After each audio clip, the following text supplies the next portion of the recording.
Hello, welcome to Inner Alchemist Tarot, where you are your own alchemist. Thank you for being here. Let's see what Spirit has in store for us. Hi Scorpio, welcome to your weekly reading for August 16th to the 23rd. So Friday to Friday.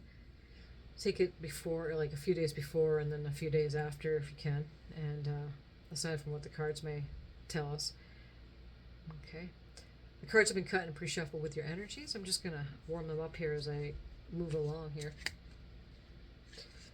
Thank you, Spirit, so much for these messages that are about to come forward for Scorpio, placements, and rising sign. I'm going to draw from the Oracle first, then draw from the Tarot and get some clarifier cards and see what we're looking at for you.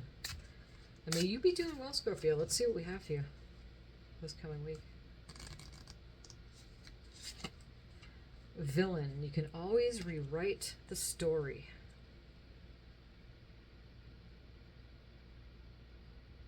And that's number 38. Any of the numbers that show up are good numbers for you. The combinations they're up to 3, 8, right? 8 and 3 is 11, so there's another one, and then 38.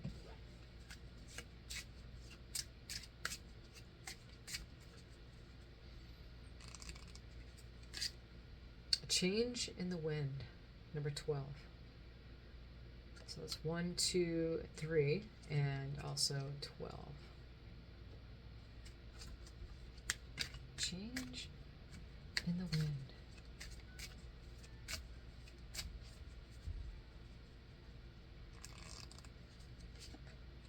Take a breather. Okay, we are coming towards a super moon, or I always say that, super moon. It's a blue moon. It's a seasonal blue moon, so it's not the last blue moon of the season. And that's on the Monday, the 19th. That's in Aquarius. And we are still in the Mercury retrograde too, so yeah. Be mindful, take care of yourself, get your rest, all that, right? Be gentle with yourself and others. Let's see what we have here, Scorpio. Queen of Swords. 4 of Pentacles.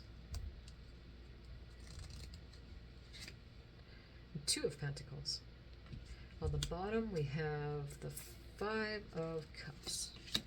Pull that out. Okay, Queen of Swords. She is a queen who knows how to communicate very well. You know, she gets the job done. You see the clouds up there. And so, you know, the swords are Aquarius, Gemini, and Libra signs. So the air signs, very much, you know, about thought, about the analytical, but logic, communication. As you can see, her hand is like that, communicating. Let's look and see what some clarifier cards we have. You can always rewrite the story. What's this Queen of Swords for? It's the 7 of Cups.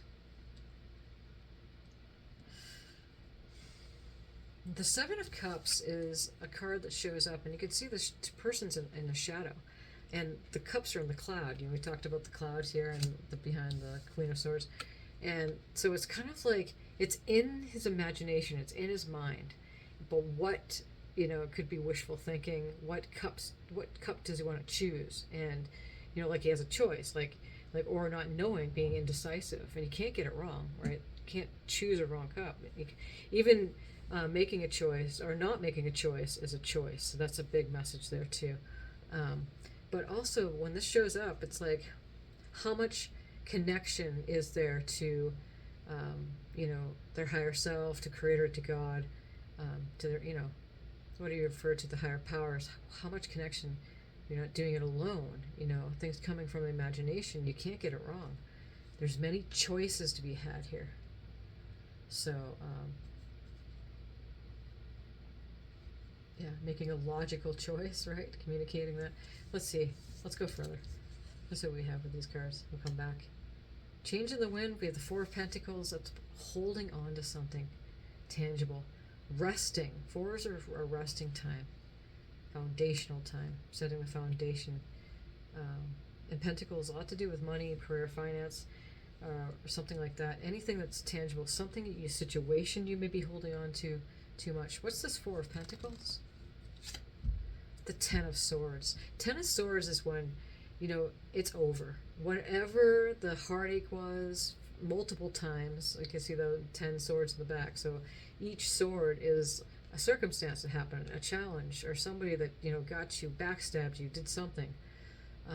But it tends are completion, so it's over. The sun, the clouds are parting, the sun's coming out here, and so there's a moving on time. There's a change in the wind coming up here, right above. Let's see, let's go a little bit further here, Scorpio, so what we're looking at. Take a breather. This Two of Pentacles shows up, and that's about juggling things. You know, going back and forth about a decision. Twos are making a decision in numerology. We have the kind of the turbulent water up there, and one ship is closer, you know, and one ship's behind. So yeah, the two of Pentacles, it's like juggling things on the earth plane, like responsibilities to something. You might have to take a breather. Spirit's telling you about this. What's this Two of Pentacles? The King of Swords now. Look at that. So we have a pair on the table. We have the Queen here and the King here. It's like bookmarked. And these are in between. That's beautiful, actually. So the King is all about really, you know, logical thinking. Again, great communicator. It's that the masculine energy is the mastering energy. The feminine, the queen, is the nurturing energy, is that receptive, holding the space energy. The King of Swords in that way. King of Swords holds the space, and you know, he's leads the pack with logical thinking and not so much caught up in the emotions. Okay. It could be somebody that's around you that could be influencing you that way too, this King of Swords. This Five of Cups is about disappointment. You see how the three cups are down here? And cups represent relationships, emotions, feelings, situations that happen. He's got a black cloak on, kind of like the shadow here. Grieving over something. Not noticing these two cups right here that are standing up. Grieving over the loss of these three cups. Let's get a clarifier for this. What's this Five of Cups, Spirit? It's also your energy.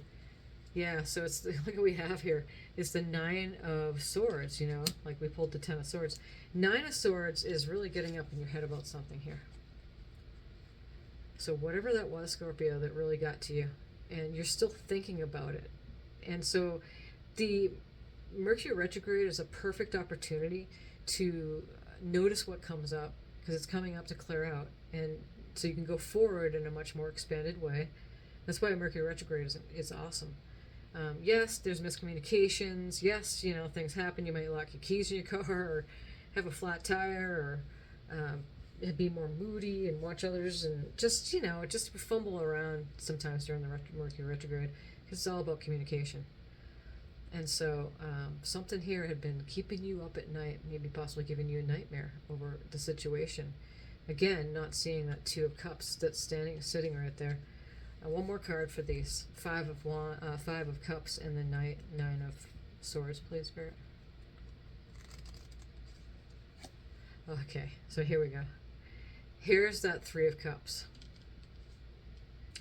You know how the Three of Cups are down here, and there's two cups standing? Getting in your head about it. Here's the Three of Cups showing up. Cheers. It's all about getting together and relationships working. Making it work. Change is in the wind, and that's big right here, because we are approaching Virgo 2 sign. We're approaching fall here in the northern hemisphere, so you know there's the equinoxes that are coming, so change happens at that time anyway. Taking a breather is a big thing, especially during this time when you feel like you're juggling things, especially when things happen and you it's over, but then you give yourself time to rest.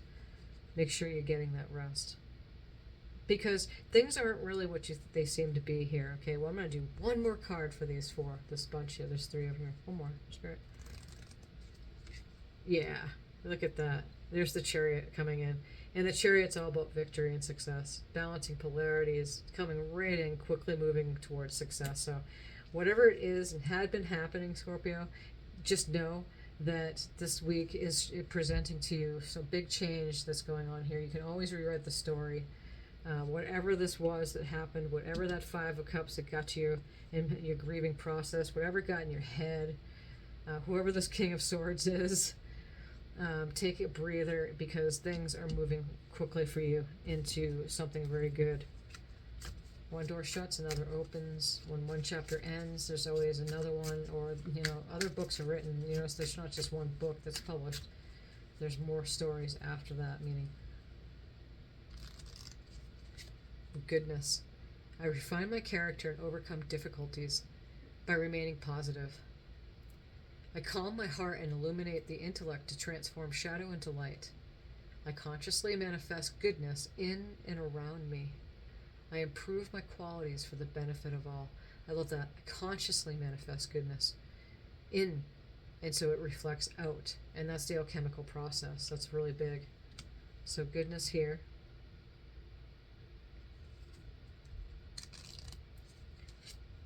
Unconditional love. My heart is free from resentment toward others. I open the eyes of my heart and discover the light and beauty in every being. I'm aware that suffering can cause distress and hurt in people. I see the pure child in everyone and practice forgiveness. There's something about, there's so many good words in this, that unconditional love, absolutely. But you're not judged by the unseen. No one, there is the highest of frequencies, do not judge at all. Do you never get it wrong? No one's being judged. That's a hard one to stomach. Some people don't like to hear that, but it's true. That's why when I say practice forgiveness, well, you don't really need to go that route unless that's your belief. I'm not saying anything what you should do or not to do. It's just that how I perceive the unconditional love is really loving regardless of the conditions and the people's conditional state and all that around you. Because you're not a victim. I guess that's what when I see the word forgiveness, it brings up victimhood. And here in the alchemical process is that you don't work with that mindset, that frequency, and you work in a different way, with close, connection to the unseen. And with that, you can't get it wrong. A lot with like the Four of Cups there. We're working in unconditional love. You don't have to hold on to things too tightly. You don't have to go through this, forgiving process because of what you perceive to be being a victim to something, or somebody did something to you. Well, yeah, but you don't have to go down that route because it doesn't feel good. That Five of Cups doesn't feel good. And that's why Spirit's saying, take a breather. Breathe through this change that's happening here. You are rewriting your story, and it's happening fast. The energies are really beneficial for you this coming week, for you to move away from any of that stuff that you felt like it was damaging to you, Scorpio. So these are the messages that we have for you. Thank you, Spirit, so much for these, and many blessings on the coming week, Scorpio. Thank you again for being here. I appreciate you.